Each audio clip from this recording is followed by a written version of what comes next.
show our visitors with our exhibition that we want to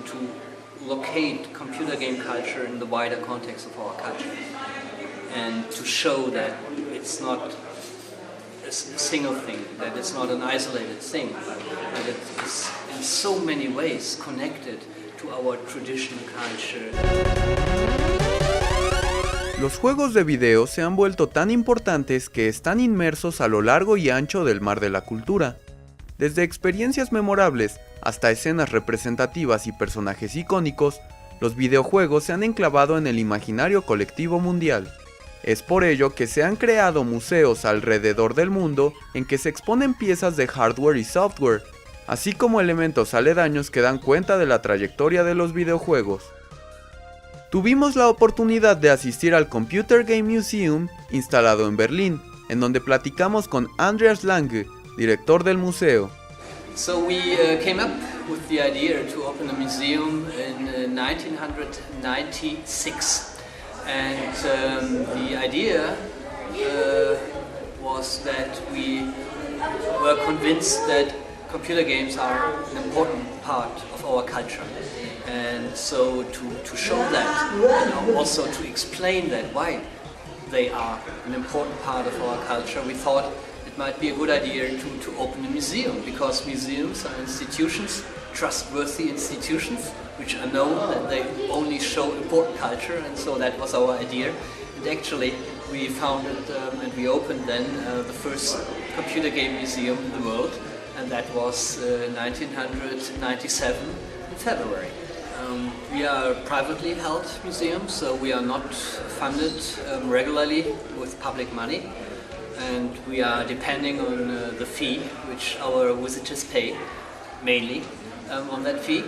But of course we apply for public money for projects, and if the money is granted, of course we are glad to have that as funding as well, to do projects, also advancements of our exhibition, but we are privately held and not funded. So we have 300 exhibits in our exhibition, also photos and videos, and we have a big collection as well with 25,000 games, more than 25,000 games, original games. We have 2,300 hardware pieces cataloged, and we have more than 10,000 magazines, a big shelf full of books and merchandise articles, and even game development heritage, so materials which are produced during the process of development of a game, paint station for example, or the giant joystick which you only can see here and play here, and we have other installations which are unique. Lange nos comentó algunos de los retos a los que se han enfrentado durante 17 años de existencia del museo, que en 2013 recibió a 80,000 visitantes, con un promedio de 250 visitantes por día. Have a limited space, that's what we can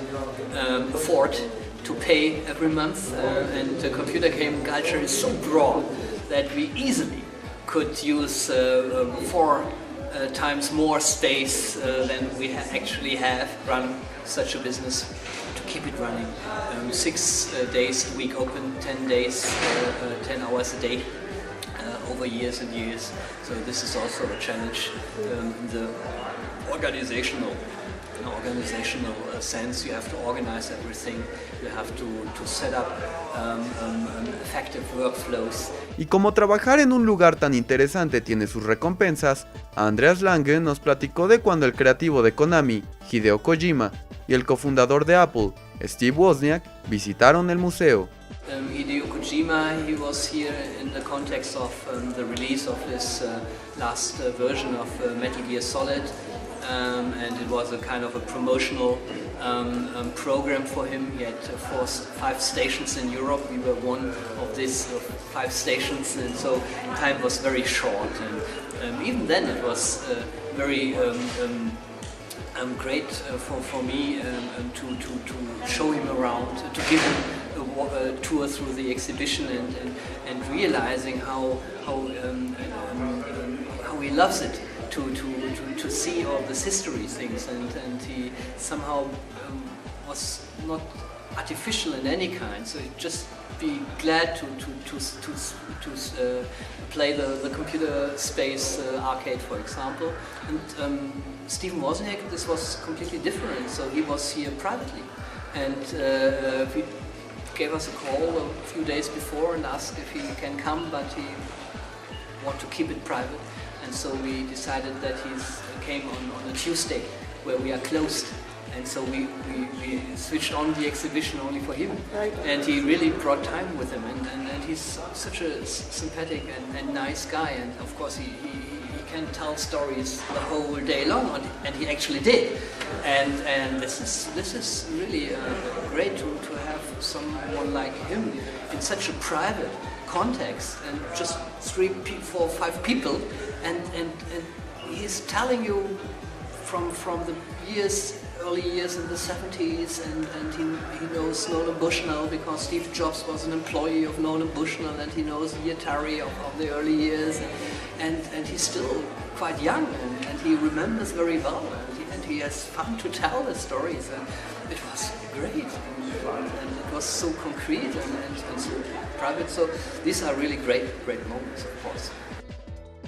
La cultura del videojuego está latente, incrementando su acervo día a día, por lo que es primordial documentar y recuperar los dispositivos, juegos e ideas que nos ha legado la industria. Do not want to convince our visitors that computer games are the best thing in the world,